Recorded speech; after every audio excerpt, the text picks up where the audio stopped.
Welcome back to WaterparkRangers, the Let's Play Kingdom Hearts. Last episode, we found this new world, Agrabah, and saved a flying carpet from Aladdin's house. It led us to the desert where Aladdin was in danger, and then we saved him from the Heartless here, or at least he's going to save himself using Genie. And so basically this is where the story has gone. Now the Genie is pretty awesome in this game, I've got to admit. They pretty much made him just like the way the Genie was in the movie, and for that I have to say they did a good job. Dan Castellaneta does an admirable job forming Genie, because Robin Williams apparently really didn't want to do voice acting for Kingdom Hearts. Which is strange, because clearly he doesn't have any prejudice against games if he named his daughter Zelda Williams. Not to mention, there was that time when Robin Williams, not all too long ago, made like a million different commercials for like Zelda games, for both, I think, Ocarina of Time 3DS and Skyward Sword, which I still have yet to play. I know I'm a horrible person for that. But like, I have motivation to play it. It's just at the moment, I actually, for the first time in a long time, have a considerable backlog of games that I do need to take care of first. Just because I kind of have them first, and... Well, there's, number one, I've already thought of the next game that I'm going to be LPing. I may have mentioned it earlier before, but I'm not going to do it again, not because I like to keep things a surprise, but because I don't like to rub it in your face and make you forget about the LP that you're watching. But I do have that game to play through, that way I can get footage recorded. And in addition, let's see, Super Paper Mario, which actually I've been playing a decent amount of these days. It's actually better than I thought it would be. It's pretty fun. I mean, I'm not like the biggest fan of platformers, but I played some fun platformers back in my day. It's not like I'm against them or anything. I think they're pretty enjoyable. I just don't pretend to be good at them, because I'm not. And, in fact, I think that I might be one of the worst people at platformers who enjoys platformers. I think that's a pretty safe assumption. Because there are some games where I'm like, oh, okay, I have a pretty good degree of proficiency at them, which is why I did both the Pikmin games and Wind Waker's, because I like to be not one to brag, but I'm pretty darn good at those games. That being said, there are some people at Pikmin who are just beast, like amazing. The people who do those crazy speed runs that just blow my mind, I'm like, wow. I mean, once I tried to do something like that with the first Pikmin game, and for the Forest Navel, I actually mapped it out and did it all myself without any other guide. I managed to do the Forest Navel in 2 days, which I've always felt so proud of. But yeah, enough about my accomplishments in Pikmin. Because right now, Kingdom Hearts stuff is going on, and we shouldn't at least take away too much from Kingdom Hearts. I should tell you that the sad thing about Genie in this game is that, looking at him, I'm getting some unfortunate vibes about Kazam, which is just one of those movies that I really regret having seen. A lot like Lord of the Beans. Like, Lord of the Beans, I have to say, is perhaps one of the most despicable films ever, just because, not because it's one of the worst movies ever, no, not because of that. It's mainly because Lord of the Rings is one of the best movies ever. They're among my favorite films, if not my favorite. And the fact that there's a crappy VeggieTales version of them where the villain is named Scary Man and they fight sporks instead of orcs, and it's just the worst thing that I have ever seen done to Lord of the Rings. I can go into more depth about why it's horrible later, because right now we have a new Heartless that we're fighting, and I feel like I owe you guys an explanation about how to at least tackle this one, because this is one of the more dangerous enemies. Actually, I think this is going to be the most dangerous normal enemy we've met so far at this point. This is called a Fat Bandit. Fortunately, they are not common outside of Agrabah. They'll only appear in some of the Olympus Cup games, where they appear more frequently than I would like. I can't think of any other places where they really show up. They're similar to large bodies, but don't think that they're a recolor, because they're actually quite different in terms of attack.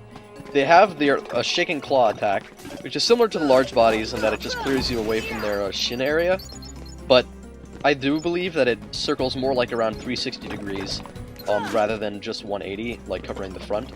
So that makes them annoying to fight just in any way, shape, or form. In addition, as you saw, they can breathe spouts of fire, which can do a good amount of damage, but typically I never get hit by that because I just dodge roll out of the way, as well as fairly accurate fireballs, which do more damage than I would like, and they're especially annoying on Expert. They seem to do just enough damage on Expert to be really dangerous. There actually are equips which can protect you from certain elements in this game, so if I were you, going into an area with large bodies, no, I mean fat bandits, because of their fire abilities, I would take into account the fire, and then perhaps think about protecting Sora with some equipment that's resistant to fire, such as, if we have it, maybe Ifrit's Horn. I think that would be a good one to use. I'm not sure if we have Ifrit's Horn. I'm sure we have it by now. I think you get that from the Phoenix Cerberus. Ifrit's like just the most generic Final Fantasy demon ever. It's like, okay, we need to summon someone. We're gonna summon Ifrit! I feel like that's the most overused, just standard summon ever. The only reason I think that is because there was a time before I really knew anything about Final Fantasy. Back when I was a little kid, like, say, or younger than I was now, when I was like in 5th grade or 6th grade, I enjoyed looking at stuff on Newgrounds a lot more. The only thing that I've gone on to see Newgrounds was when, Homestuck had that giant update that basically crashed their site, so they were like, okay, we need to put it on Newgrounds. And then it ended up crashing Newgrounds too, which was unfortunate because that's where I was trying to watch it. That was the last time I'd visited Newgrounds since, wow, since the longest time. But yeah, anyway, there used to be this series on Newgrounds, I'm sure it's still there, that, when I was a kid, I found it amazing. It was like Cactuar and Tonberry, like Final Fantasy Fugitive or something like that. It was epic. Final Fantasy Guild-Quest. Those are two like videos that I loved so much as a kid, and this was before I really knew much about Final Fantasy. It basically revolves around a Cactuar and a Tonberry that go on an epic quest. And I guess part of the reason that I always liked it was because it had a reference to Pikmin at one point, in addition to lots of Monty Python references. It's not like it was the greatest thing ever, but as a kid, I kind of like...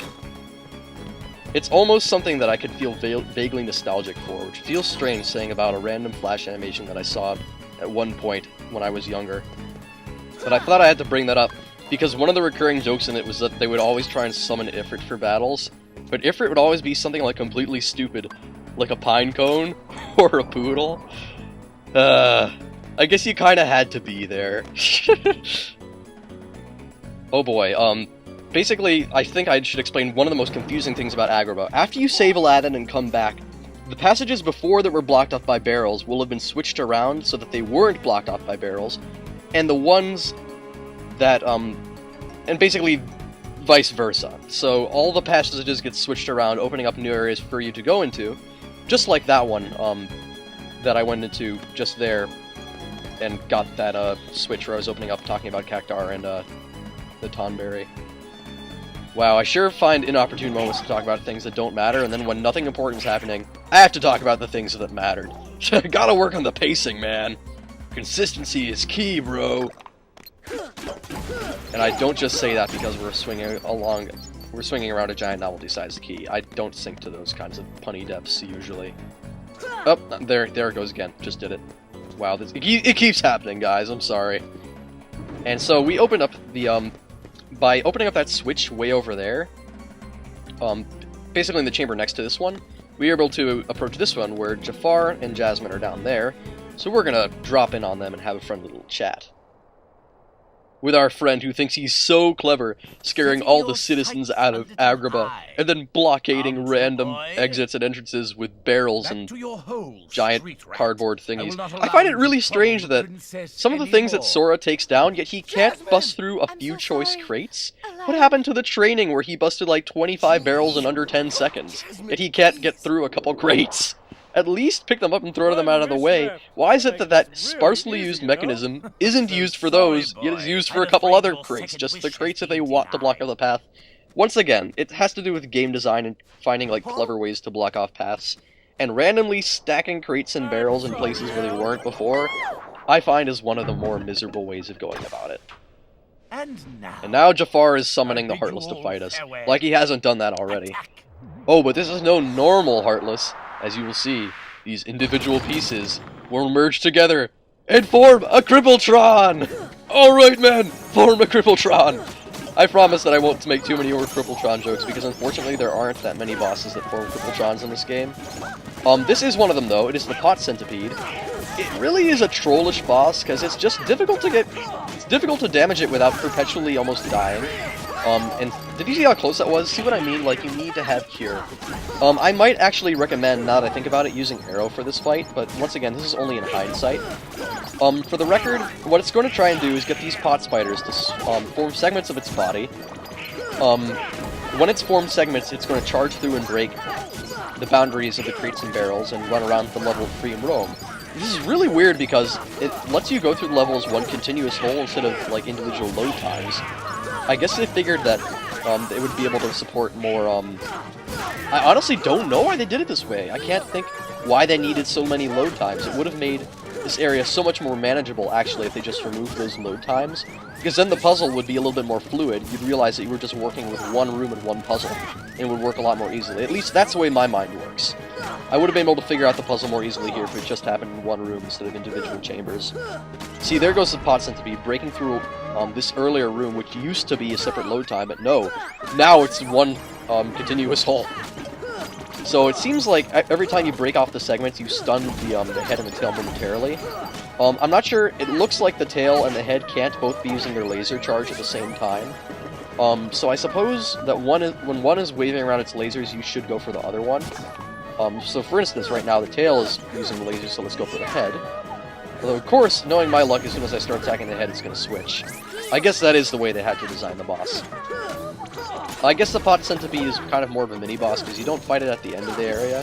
Spoilers, this isn't the final boss. And in case you're wondering what that subtle sound in the background is, it sounds like a cat, like, howling outside. Oh my god, I almost died. Did you see? I literally had, like, 1 HP left. That was so close, guys. So close, everyone. Oh man, but yeah, that sounds like a cat, like, meowing faintly outside. That's actually Jasmine trapped inside the pot centipede.